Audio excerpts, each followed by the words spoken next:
مسئله یزید بله بعضی انسان ها نسبتش غلو کردند.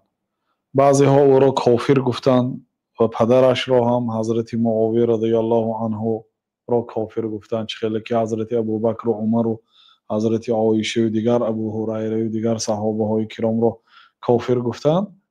یعنی اینا غلو کردند.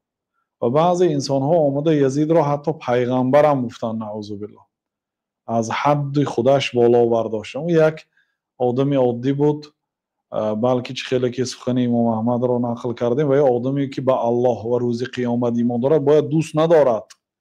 یزید شخصی نیست که باید دوست داشته شود. اون شخصی مانند یک پادشاهی از پادشاه ها بود که بعضی کارهای خیر هم داشت، کارهای گناه هم داشت.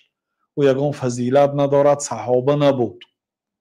لیکن گروه بر ضد اون گروهی که آمده او را کافر گفتن، اینا آمدن پیغمبر گفتن.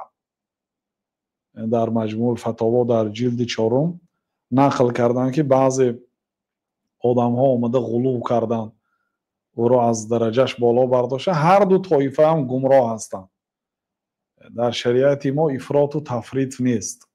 ما فقط بنده الله هستیم، الله تعالی را پرستش میکنیم، در یگان بنده از بندگان الله تعالی غلو نمیکنیم، زیاده روی نمیکنیم و این چون از حق خودش پایان هم نمیفراریم. الله تعالی میگه که لا یجرمنکم شنآن قوم علی الا تعدلوا اعدلوا هو اقرب للتقوی.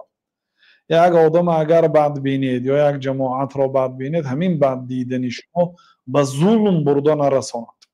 درست است که ما یزید را بد میبینیم، لیکن این خیلی نه که ما باید گناهی که نکرده است بر بالایش تهمت کنیم یا از حد خودش پایانتر فراریم و کافر گوییم.